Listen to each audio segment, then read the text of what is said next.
देर रात के दृश्य हैं। वैसे आप कह सकते हैं घड़ी आज ही की तारीख में थी, क्योंकि 12 बज चुके हैं, तब ये इतना उत्साह भक्ति के अंदर 24 घंटे का नहीं, सिर्फ 12 घंटे का अनुष्ठान चल रहा है। ये रामगंज गंडी राजस्थान से बात कर रहे हैं। अभिषेक लोहाड़ी जी ना, उन्होंने हमें चित्र भेजे हैं और सुबह सुबह बता दी कि आज हमारे यहाँ तो ऐसा हुआ है। देख रहे हैं अभी कितना उत्साह भक्ति में, आवाज पीछे आ रही है आपके पास। रात को 1 बजे ऐसी भक्ति होती है तो कहते हैं फिर उस नमस्कार का चमत्कार तो अपने आप झलकता है। भाव में, श्रद्धा में समर्पण हो, और जब विनय हो और इस तरह से भावना हो तो क्यों ना कुछ कहते हैं अवतरित हो जाते हैं, नहीं तो कहीं ना कहीं आसपास कुछ ना कुछ नजर आ ही जाते हैं। शुरुआत करते हैं आज के इस एपिसोड की सादर जय श्री हिंद के साथ। क्या हुआ अचानक? लोग भक्ति से कर रहे थे, कोई नृत्य कर रहा था, कोई रंग में बज में बजा रहा था, कोई झूम रहा था और कोई पीछे पीछे ताल दे रहा था। पर यह शांतिनाथ भगवान के इस खड़गासन प्रतिमा पर जो ऊपर 3 छत्र लगे थे, वो भी जैसे थिरकने लगे थे। लोग हैरान हो रहे थे कि घड़ी 10 बजे के बाद ये अचानक ऐसा क्या हुआ। पर कुछ इधर देख रहे थे और कुछ ऊपर देख रहे थे। देख रहे हैं, अरे क्यों शोर मचा रहे हो, ये जो आपने छत्र है ये तो पंखे चल रहे हैं, उसलिए हिल रहे हैं।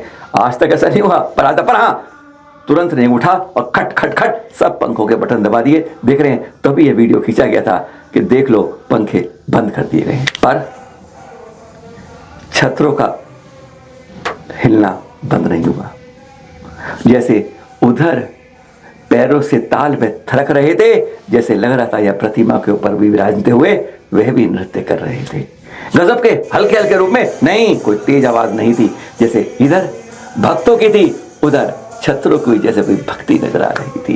गजब का दृश्य था, एक समानांतर संतुलन चल रहा था। इन्हें देख के हर कोई खतर हो रहा था। जो भी पंचकर्णे बने थे ना प्रभु पात्र, वह तुरंत गए और उन्होंने शुद्ध वस्त्र बदले और यह चित्र उन्होंने खींच के दिए, जो हमें अभिषेक भैया जी ने हमारे पास भेजे आपके पास। कुछ कहते हैं क्या दिखा रहे हो, कुछ और। जब वो पाषाण से भगवान बन जाते हैं तो भक्ति वात्सल्य नजर आता है, तो वह कुछ नहीं करते, हमारे कर्म हमारे साथ हो जाते हैं, बुरे नष्ट होने लगते हैं और पुण्य संचरण होता है। बस यही है, जब आपकी भक्ति के अंदर श्रद्धा दिखती है, समर्पण दिखता है, वात्सल्य दिखता है, प्रेम दिखता है, और तब आपके व्यवहार में, आपकी चर्या में और कुछ इस तरह से नजर आता है।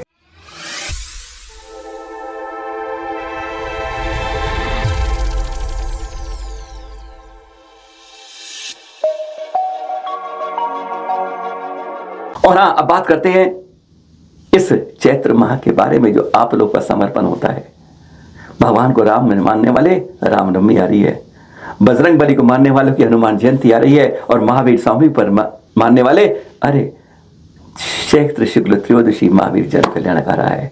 बाद में ईस्टर भी आएगा, गुड फ्राइडे भी आएगा, सब कुछ आएगा। पर बात इस समय यह कर रहे हैं, केवल मंदिर में जाके एक विधान कर लेना, 4 दीपक अपने घर पे मुनेर में जला लेना और राम को घर में मंदिर में जाके जला में आरती कर लेना। बस हम इतना ही कर सकते हैं। हम अपने इतिहास को, हाँ, सोशल मीडिया में हम राम हनुमान जी की शुभकामनाएं और भगवान महावीर के नाम पर बुद्ध की फोटो लगाकर शुभकामनाएं देने में हम कई बार तो इस तरह ही करते हैं। सोशल हैंडल लगता है आज हमने इतने कर लिए, इतनों को बेस्ट फॉरवर्ड, पोस्ट फॉरवर्ड, बस यही पोस्ट फॉरवर्ड करते हैं और कुछ नहीं करते हैं। पर आज उन्हीं के लिए चिंतन की बात है कि आने वाली है आज 10, अभी नहीं बस 11 और फिर परसों 12। खास बात क्या है, 12 मार्च क्यों है हमारे लिए खास, आज करेंगे इसके चिंतन में बात। 12 मार्च अयोध्या के लिए खास, 12 मार्च हमारे देश भारत के लिए खास, 12 मार्च हमारे बेटी बेटियों के लिए है खास, हमारे 12 मार्च हमारे साधु संतों के लिए खास, और आज 12 मार्च अपनी संस्कृति की सुरक्षा के लिए खास क्यों है, देखते हैं। पहली बात, सुरक्षा में उठाओ तलवार, नहीं तो 72 तरीके के हैं रोजगार। सबसे ऊंचे कद के ये दृश्य देख रहे हैं मांगी तुंगी से Guinness book of world record की 108 फुट के आदिनाथ भगवान। वास्तविक कद 3000 फुट। कल्पना करिए उसकी बात, उस ऊंचाई तक आज उसकी बात कर रहे हैं। उन्हीं का है जन्म कल्याणक, उसकी बात कर रहे हैं। पर उन्होंने, आज तो चल रही है मिसाइलें, तैयार हो रहे हैं परमाणु बम, एक दूसरे के थर्ड वार्ड की अजय पहचान नहीं हो रही है कम। उस समय आज आपसे बात कर रहे हैं। अगर मिसाइलें बनानी है तो अहिंसा की बनाओ। पर उन्होंने स्पष्ट कहा था, तलवार उठाने की बात अगर किसी ने कही थी तो वह आदिनाथ भगवान ने कही थी सबके लिए। तब भगवान नहीं थे, वो महाराजा की गद्दी पे बैठ के जब लोगों से कहा था, हाँ तुम हमारे संत बनने की रास्ता पकड़ लो, नहीं पकड़ सकते तलवार उठाओ सुरक्षा करो, अरे नहीं कर सकते तो खेती करो। उन्होंने इस तरह से 72 तरह की कलाओं में 72 तरह के रोजगार इस दुनिया को देकर किए थे। तो सबसे पहले उन्होंने ही कहा था कि अगर सुरक्षा करने के लिए उठना होगा तो तलवार हाथ में रखनी होगी।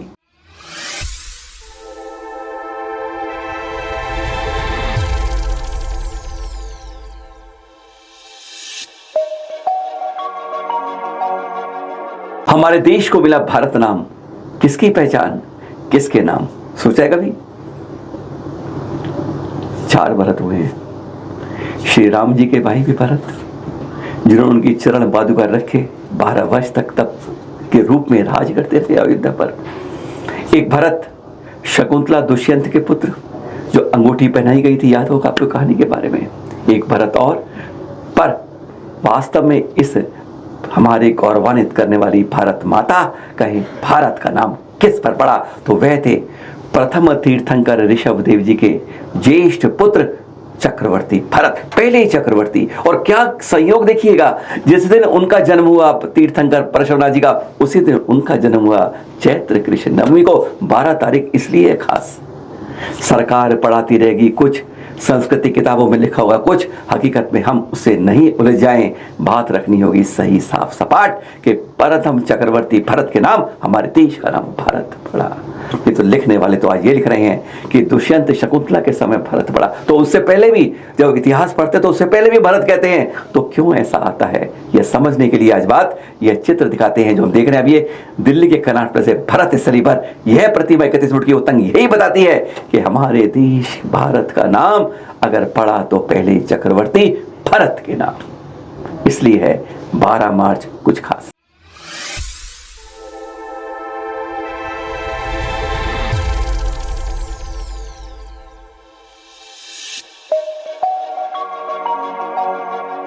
श्री राम जी की जन्मभूमि अयोध्या हर कोई जानता है, पर अयोध्या किसने दी यह कोई नहीं मानता है। देख रहे हैं अयोध्या से बड़ी मूर्ति रायगंज से यह उतंग ऋषभनाथ जी की प्रतिमा के चित्र, जहाँ पे कड़नियार के ज्ञानवती माता जी ने उस अयोध्या निखार दिया। हाँ, हर कोई कहता है, आज दुनिया पूरी जानती है कि श्री राम जी का जन्म हुआ तो अयोध्या में हुआ। अयोध्या की जन्म कैसे हुआ, अयोध्या बनी कैसे, यह कोई नहीं मानता है। जब मरुदेवी के गर्भ में ऋषभनाथ जी आते हैं स्वर्ग से, तो तब सौधर्म इंद्र की आज्ञा से एक नगर की रचना करता है कुबेर, तो वह नगरी होती है अयोध्या। शाश्वत नगरी अयोध्या की शुरुआत प्रथम तीर्थंकर के जन्म से पहले हो जाती है, और वही अयोध्या बाद में हमारे श्री राम जी के राम जी के जन्म की जगह बनती है। ये किसको मालूम है? 12 मार्च इसलिए खास क्योंकि उन्हीं ऋषभ जी का जन्म कल्याणक होता है उस दिन। जयंती नहीं कल्याणक, बर्थडे नहीं कल्याणक। श्री राम जी की अयोध्या में आते हैं ऋषभनाथ, उनसे करोड़ों करोड़ों बरस पहले। भरत स्थली के बाद अब यह चित्र देख रहे थे आप, अयोध्या के रायगंज बड़ी मूर्ति के देख रहे हैं आप।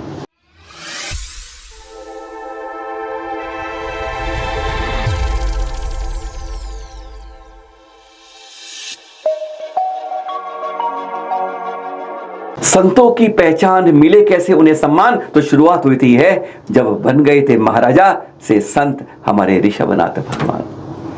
52 गजा के चित्र देख रहे हैं उनकी इस उतंग प्रतिमा के।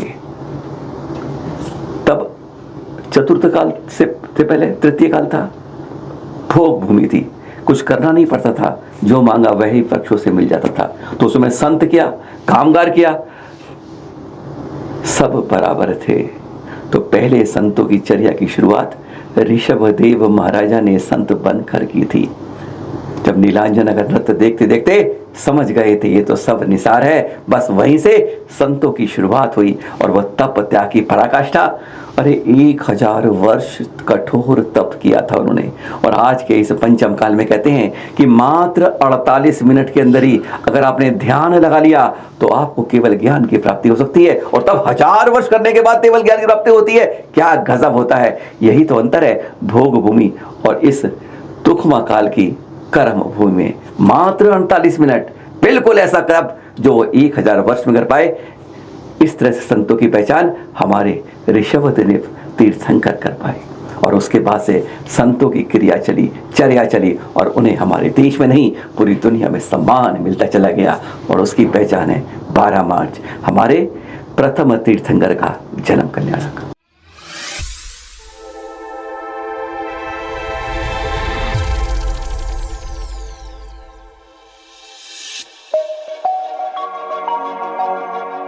धर्म अनेक पर नाम एक। कुंडलपुर के बड़े बाबा के दृश्य देख रहे हैं आप। ये खास बात क्या है, चाहे वे विष्णु के अवतार कह दें, चाहे कह दें अब्बा है हमारे, ईसा के अंदर मान लें, सिख धर्म में मान लें, हर धर्म में अगर किसी रूप में पहचाना जाता है तो ऋषभदेव भगवान जिनको कहा था कि जैन धर्म के प्रथम तीर्थंकर है, वही अनेक धर्मों के अंदर एक नाम आता है। ऐसे हैं ऋषभनाथ, जिन्हें हर धर्म में उतने ही सम्मान मिला है, उतना ही आदर मिला है। इजराइल तक में मरुदेवी का वहां पर गुणगान होता है। ऋषभनाथ भगवान की माता जी जिनके गर्भ से उनका इस चैत्र कृष्ण नवमी को जन्म होता है।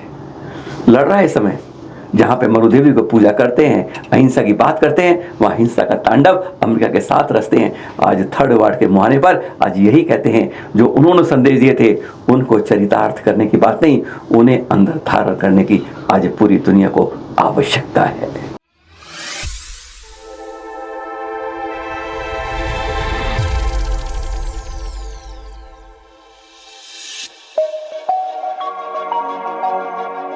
बेटी बचाओ बेटी पढ़ाओ, सरकार के स्नेह को यूं ही मत भूल जाओ।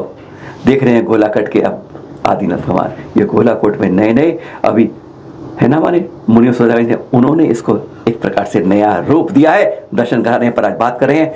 उन बेटियों को ऐसा स्थान देने की शुरुआत भी तो की थी, और हाँ पहली आरिका बनी उनका भी आज ही जन्म है। क्या गजब की बात है। यही 12 मार्च का उनका दिन बनता है। ब्राह्मी उनकी बड़ी पुत्री का, जिनको उन्होंने लिपि सिखाई, नाम हुआ ब्राह्मी लिपि, सब जानते हैं आप, उसकी पहचान सबसे कराई। और वर्णमाला के अंक पढ़ते ना 1 2 3 4 क्या कहें सबसे बोर, जी हाँ, इस गिनती को उन्होंने अपनी दूसरी बेटी सुंदरी से शुरुआत करी। यानी आज जो आप लिपि पढ़ते, अब देवनागरी लिपि है, चाहे उसमें हिंदी में लिखोगे नहीं सब अलग है। इस तरह पहली लिपि की शुरुआत उन्होंने ब्राह्मी बड़ी पुत्री से करा, जो आगे जाके प्रथम आरिका भी बनी, प्रथम आरिका। और दूसरी सुंदरी बेटी से उन्होंने गणित की भाषा दी, जहाँ से हमने यह गणित सीखा। उसकी पहचान भी ऋषभनाथ भगवान जी ने महाराजा के रूप में अपनी दोनों बेटियों को पढ़ाकर शुरुआत करी, जिसको आज देश बोलता है कि बेटी बचाओ और बेटी पढ़ाओ। यह भी उन ब्राह्मी का भी जन्म 12 मार्च इसलिए खास।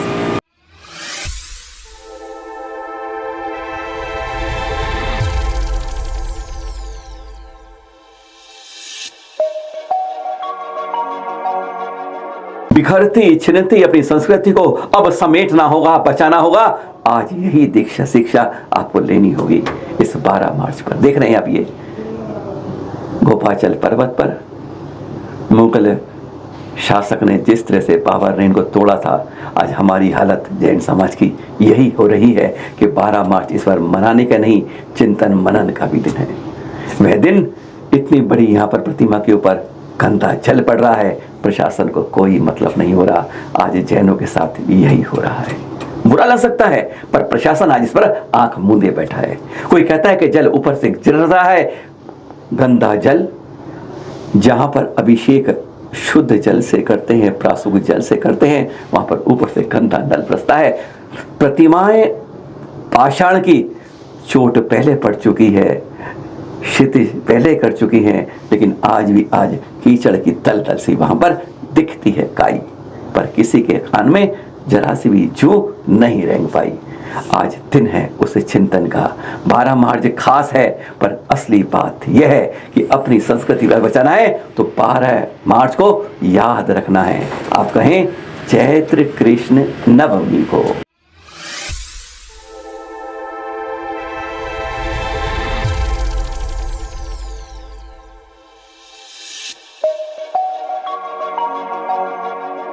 एक खास बात तो हुई है इस बार कि मदरसों के अंदर भी और जगह भी, अल्पसंख्यक स्कूलों के कॉलेजों के अंदर भी 3 स्तर पर शिक्षा के साथ यह पहचान उसको माना दिलाया जाएगा, उसको जो सभी धर्म में गिना जाता है, सभी धर्म में माना जाता है, जिसके बेटे के नाम पर इस देश का नाम पड़ा, जिसने अपनी बेटी को पढ़ाकर बेटी बचाओ बेटी पढ़ाओ करके पढ़ाया, और जिसने कहा कि तलवार सुर से उठानी पड़ेगी, उसके लिए 12 मार्च खास। और मदरसों में यह होगी इस बार बात।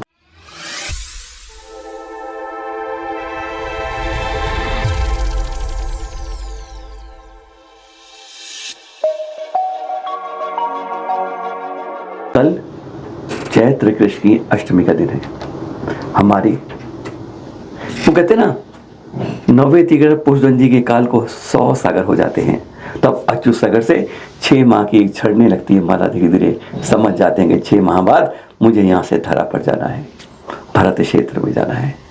वहीं पर आने के बाद भद्दलपुर के अंदर तत्कालीन महाराजा दशरथ की महारानी सुनंदा के गर्भ में आती है अच्युत सर से वे देव के रूप में इस जीव में जब जन्म लेते हैं, और वही बनते हैं हमारे 10वें तीर्थंकर शीतलनाथ। चैत्र कृष्ण अष्टमी को उनका गर्भ कल्याणक दिवस आता है। ऐसा गर्भ कल्याणक, उनकी आयु थी 1 लाख वर्ष पूर्व की, और कद था 90 धनुष उतंग। ऐसे शीतल समाज की भद्दलपुर के चित्र अभी चलन फिर जाएगा, वहां पर उसके बारे में बात करेंगे। पर बोलिए हमारे साथ, ऋषभनाथ भगवान का 12 मार्च है बहुत खास, और शीतलनाथ जी का गर्भ कल्याणक आ रहा है कल आपके पास। सादर जय जिनेन्द्र।